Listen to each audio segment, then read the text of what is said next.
अभी तक हमने जितनी भी चीजें बेसिक अरिथमेटिक में डील की हैं, बेसिक अरिथमेटिक में, उसमें हमें पता रहता था कि हम किन नंबरों से डील कर रहे हैं। जैसे अगर मैं आपको बोलूं कि 7 टाइम्स 4, तो इसकी वैल्यू मुझे पता है कि 7 4 28 आती है। वैसे अगर मैं बात करूं 28 डिवाइडेड बाई 2, तो ये हो जाता है 14। या फिर अगर मैं आपको बोलूं 3 प्लस 5, तो इसकी वैल्यू आ जाती है 8।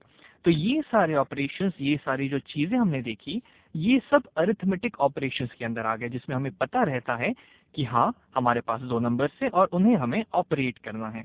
लेकिन जैसे ही हम अलजबरा में आते हैं, जैसे ही हम अलजबरा में घुसते हैं, अलजबरा में घुसते हैं, तब हमें वेरिएबल्स के बारे में सोचना पड़ जाता है कि वेरिएबल्स किसको कहते हैं। अब एक एक्सप्रेशन में जिन भी चीजों की वैल्यूज को आप चेंज कर सकते हैं, वो वेरिएबल्स कहलाती हैं। ये वो चीजें होती हैं एक एक्सप्रेशन में, वो क्वांटिटीज, वो अल्फाबेट्स, जिनकी वैल्यू सिचुएशन के साथ हम चेंज कर सकते हैं। जैसे मान लेते हैं कि मेरे पास एक एक्सप्रेशन है कुछ x प्लस 5। अब अगर मैं इस वेरिएबल को किसी और वैल्यू से रिप्लेस करूं, जैसे मान लेते हैं कि मैंने इस x की जगह, इस वेरिएबल x की जगह कुछ 1 डाल दिया, 1 डाल दिया, तब मेरा इस एक्सप्रेशन की वैल्यू क्या आ जाएगी? तभी हो जाएगा 1, x की जगह 1 आ जाएगा, और बाकी तो सेम ही रहेगा, 1 प्लस 5, और इसकी वैल्यू आ जाएगी 5 प्लस 1 6। अब जैसे अगर मैं x की जगह कुछ -2 डाल देता, इसको डिफरेंट कलर से लिखते हैं, मान लेते हैं मैं x की जगह कुछ -2 डाल देता, तब मेरा इस एक्सप्रेशन की वैल्यू क्या हो जाती? तो ये हो जाता -2, x की जगह -2 आता, और बाकी सेम ही रह जाता +5, और इसकी वैल्यू क्या आ जाती? 5 माइनस 2 यानी कि +3। तो आप देख रहे हैं यहाँ पे कि जैसे जैसे वेरिएबल की वैल्यू चेंज हो रही है, वैसे वैसे इस एक्सप्रेशन की भी वैल्यू चेंज होते जा रही है। अब ये सेम चीज इक्वेशन के लिए भी लागू होती है, लेकिन उस तक पहुंचने से पहले हम पहले ये देख लेते हैं कि एक इक्वेशन में और एक एक्सप्रेशन में आखिर डिफरेंस क्या होता है। तो चलिए हम थोड़ा स्क्रीन को ऊपर कर लेते हैं। अब बात करते हैं एक्सप्रेशन की। एक्सप्रेशन की, एक्सप्रेशन या फिर मैथमेटिकल एक्सप्रेशन, जो भी आप कह लीजिए। अब सिंपल सी इतनी सी बात है कि एक्सप्रेशन हम उस मैथमेटिकल स्टेटमेंट को कहते हैं जो एक किसी भी क्वांटिटी को रिप्रेजेंट करता है। अब कभी भी कोई भी एक्सप्रेशन जब बनेगा तो उसमें वेरिएबल्स होंगे, कांस्टेंट नंबर्स होंगे, ऑपरेटर्स होंगे, उन सारी चीजों को मिला के हम एक एक्सप्रेशन बना देते हैं। जैसे फॉर एग्जाम्पल हम बात करें x प्लस 5, जो हमने ऊपर देखा था, वो भी एक एक्सप्रेशन है। अगर मैं यहाँ पे लिख दूं x plus y plus z, ये एक एक्सप्रेशन है। यहाँ पे अगर मैं कुछ ऐसे लिख दूं 523 माइनस 625 प्लस 42, ये भी एक एक्सप्रेशन हो गया। यहाँ तक कि अगर मैं यहाँ पे लिखूं 24, तो ये एक एक्सप्रेशन है। 5, ये भी एक एक्सप्रेशन है। 0, ये भी एक एक्सप्रेशन है। तो आप कोई भी मैथमेटिकल स्टेटमेंट लिख दीजिए जो किसी चीज को रिप्रेजेंट कर रहा है, वो एक एक्सप्रेशन कहलाएगा। और जैसा हमने यहाँ पे देखा कि एक एक्सप्रेशन हो सकता है किसी कांस्टेंट से, किसी वेरिएबल से, और ऑपरेटर्स की सहायता से मिलके बनता है। और दूसरी सबसे जरूरी बात यह है कि जैसे जैसे ये वेरिएबल्स का वैल्यू चेंज होगा, वैसे वैसे एक्सप्रेशन का भी वैल्यू चेंज होगा। जैसे मान लीजिए इस केस में अगर हम x को 2, y को 4 और z को मान लीजिए हम 6 रख देते, तो इस एक्सप्रेशन की वैल्यू आ जाती, ये हो जाता 2, ये हो जाता 4, और ये हो जाता 6, यानी कि 2 प्लस 4 प्लस 6, जिसकी वैल्यू आ जाती 4 प्लस 2 6, 6 प्लस 6 12। वही मान लेते हैं अगर हम इस x, y और z को किसी और वैल्यू से रिप्लेस करते हैं, जैसे कि x की जगह हो जाता हमारे पास 0, y की जगह हो जाता 5 और z की जगह मान लीजिए हो जाता -10, तब ये क्या हो जाता हमारे पास? 0 प्लस 5 माइनस ऑफ 10। x की जगह 0 आ गया, y की जगह 5 और z की जगह -10। या फिर अगर इसको मैं थोड़ा और अच्छे से लिखना चाहूँ तो ऐसे लिख सकता हूँ, प्लस ऑफ -10। अब इसकी वैल्यू क्या होगी? तो 0 प्लस 5 5 हो जाएगा, प्लस ऑफ -10 यानी कि -10, तो इसकी वैल्यू आ जाएगी -5। तो गौर फरमाने वाली बात इतनी सी है कि जैसे जैसे एक्सप्रेशन में वेरिएबल्स चेंज हुए वैसे वैसे एक्सप्रेशन की वैल्यू भी चेंज हुई। अब कुछ एक्सप्रेशंस में तो वेरिएबल होंगे ही नहीं, तो उसकी तो हम फिक्स्ड वैल्यू कैलकुलेट कर सकते हैं आराम से। अब अगर हम इक्वेशंस की बात करें, इक्वेशंस की अगर हम बात करें तो इसको सिंपल शब्दों में हम ऐसे कह सकते हैं कि जब भी आप किसी भी दो एक्सप्रेशंस को आपस में बराबर करते हैं, आपस में उन दोनों को अगर इक्वेट करते हैं, उन दोनों को आपस में इक्वल बताते हैं, तो वो जो स्टेटमेंट बनेगा वो एक इक्वेशन कहलाएगा। जैसे कि मान लीजिए मेरे पास एक एक्सप्रेशन है x+1 और एक दूसरा एक्सप्रेशन है, जैसे हम कोई कांस्टेंट ले लेते हैं 5। अगर मैं इन दोनों को आपस में बराबर करता हूं, इन दोनों को आपस में इक्वेट करता हूं, तो ये जो मेरा यहाँ पे बना ये एक इक्वेशन कहलाएगा।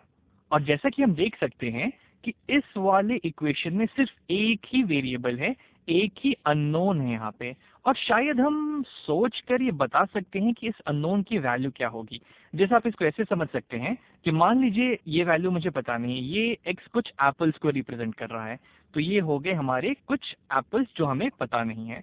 लेकिन मुझे ये बात पता है कि उन कुछ एप्पल्स में अगर मैं एक एप्पल ऐड करूंगा, अगर मैं एक एप्पल ऐड करूंगा तो मुझे टोटल 5 एप्पल्स मिल जाएंगे, 5 एप्पल्स मिल जाएंगे। तो वो कुछ एप्पल्स कितने होने चाहिए? अभी बस सिंपल सी इतनी सी बात है कि टोटल 5 एप्पल चाहिए मुझे, एक एप्पल है, तो इसमें अगर मैं 4 और एप्पल ऐड कर देता हूँ, 4 और एप्पल्स ऐड कर दूं तो मेरे पास टोटल 5 एप्पल हो जाएंगे। ये हुआ इक्वेशन को समझने का तरीका। तो इस x की वैल्यू 4 हो जाएगी, 4 + 1 यानी कि 5। चलिए इसको हम थोड़ा और डीप में समझते हैं। जैसे कि अगर मैं स्क्रीन को ऊपर करके थोड़ी सी जगह बनाऊं अपने लिए, मान लेते हैं हमारे पास एक एक्सप्रेशन है जैसे कि x+2 और एक दूसरा एक्सप्रेशन है मेरे पास, मान लीजिए 10। अब अगर ये एक्सप्रेशन होता मेरे पास, सिर्फ ये वाला एक्सप्रेशन की अगर मैं बात करूं, तो यहाँ पे मैं x की कुछ भी वैल्यू रख सकता हूँ।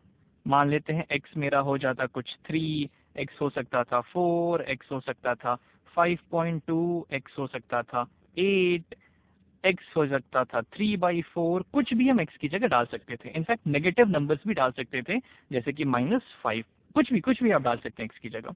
और ये तो कांस्टेंट है, तो इसको तो हम किसी भी चीज से रिप्लेस नहीं कर सकते। अब अगर मैं यहाँ पे एक इक्वेशन की बात करूं जिसमें मैं इन दोनों को आपस में इक्वेट कर दूंगा, x+2 = 10 हो गया मेरे पास, x+2 10 के बराबर हो गया। तब इस केस में इन सारी वैल्यूज में से सिर्फ एक ही वैल्यू होगी जो इससे सैटिस्फाई करेगी, और वो वैल्यू क्या होगी? तब हमें इन दोनों को मिलाकर 10 बनाना है। 2 मेरे पास ऑलरेडी है, तो अगर मैं इसमें 8 और जोड़ दूं तो मुझे 10 मिल जाएगा। तो यहाँ पे मैं x को 8 से रिप्लेस कर सकता हूँ। तो यहाँ पे मेरे पास कोई ऑप्शन ही नहीं बचा कि मैं कोई और x की वैल्यू ले लूं। जैसे मैंने यहाँ पे एक इक्वेशन बना दी, मैं विवश हो गया ये करने के लिए कि अब मुझे इस इक्वेशन को सेटिस्फाई करने के लिए, इस चीज को सही बनाने के लिए सिर्फ x की वैल्यू 8 ही मैं यहाँ पे डाल सकता हूँ। लेकिन ऐसा जरूरी नहीं कि हमेशा हो। जैसे कि मान लेते हैं हमारे पास एक दूसरा एक्सप्रेशन होता जो कि कुछ ऐसा होता दिखने में, x + y + z = 15। ये अगर हमारे पास होता, तब यहाँ पे मैं x की कोई भी वैल्यू ले सकता हूँ।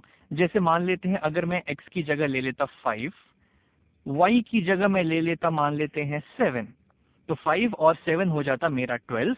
अब 12 में अगर मैं 3 और ऐड करूंगा तब मुझे 15 मिलेगा, तो z की वैल्यू हो जाएगी 3। तब अगर कोई मुझे x और y की वैल्यू दे दे तब मेरे पास कोई और ऑप्शन नहीं बचेगा z रखने का। जैसे कि अगर मैं अपने मन से x और y कुछ और चुन लूं, जैसे कि x को अगर मैं 10 मान लूं, y को अगर मैं 1 मान लूं, तो 10 प्लस हो गया 11, यानी अगर हमको 15 चाहिए तो हमको 4 और इसमें ऐड करना होगा। तब मैं विवश हो गया z को फाइनली 4 रखने के लिए। तो आई थिंक अब आपको समझ में आ गया होगा कि एक इक्वेशन और एक एक्सप्रेशन में क्या डिफरेंस होता है। और जो सबसे जरूरी बात है वो ये है कि एक एक्सप्रेशन की वैल्यू वेरिएबल के अकॉर्डिंगली चेंज होते जाएगी। जैसे जैसे हम वेरिएबल की वैल्यू चेंज करेंगे वैसे वैसे ही एक एक्सप्रेशन की वैल्यू भी चेंज होते जाएगी। जैसे यहाँ पे अगर हम थोड़े से डिफिकल्ट एग्जाम्पल्स लेना चाहें, जैसे मान लेते हैं कुछ हमारे पास है x की पावर y, x की पावर y है हमारे पास, और मान लेते हैं कि हम इस x को हम लोग कुछ 2 से रिप्लेस करते हैं, और ये जो y है यहाँ पे, y को हम लोग कुछ 3 से रिप्रेजेंट कर देते हैं। तो इसकी वैल्यू क्या हो जाएगी? तो ये हो जाएगा 2 टू द पावर 3, यानी कि मुझे 2 को 3 बार खुद से मल्टीप्लाई करना है, 2 इंटू टू इंटू टू, जिसकी वैल्यू आ जाएगी 2 टू ज़ा 4 और 4 टू ज़ा 8 के बराबर। वैसे ही मान लेते हैं कि अगर हम इस x को कुछ -3 से रिप्रेजेंट करते हैं, y को हम लोग कुछ +3 से रिप्रेजेंट करते, +3 से, तो इसकी वैल्यू क्या हो जाती? तो ये हो जाता -3 की पावर 3, यानी कि -3 इंटू -3 इंटू -3, -3 इंटू -3 हो जाएगा 9, 9 इंटू -3 हो जाएगा -27। अब आप कोई भी एक्सप्रेशन ले लीजिए, जैसे जैसे मान लेते हैं अगर हम कोई और एक्सप्रेशन ले लें, x plus y to the power 2 minus x plus y का होल स्क्वायर माइनस एक्स, ऐसा हम एक्सप्रेशन ले लें, और x को हम रिप्लेस कर देते हैं कुछ 4 से, y को रिप्लेस कर देते हैं हम कुछ मान लेते हैं 2 से, तो इसकी वैल्यू क्या हो जाएगी? तो ये हो जाएगा मेरा 4 प्लस 2, y की जगह हमने 2 रख दिया, का होल स्क्वायर माइनस, फिर से मुझे x दिख गया, यानी इस x की जगह भी मुझे 4 डालना पड़ेगा, तो ये हो जाएगा -4। अब देखते हैं इसकी वैल्यू क्या आती है। तो 4 प्लस 2 हो जाता है 6, यानी हो जाएगा 6 का स्क्वायर -4, 6 का स्क्वायर हुआ 36 -4, यानी कि इसकी वैल्यू आ जाएगी 32 के बराबर।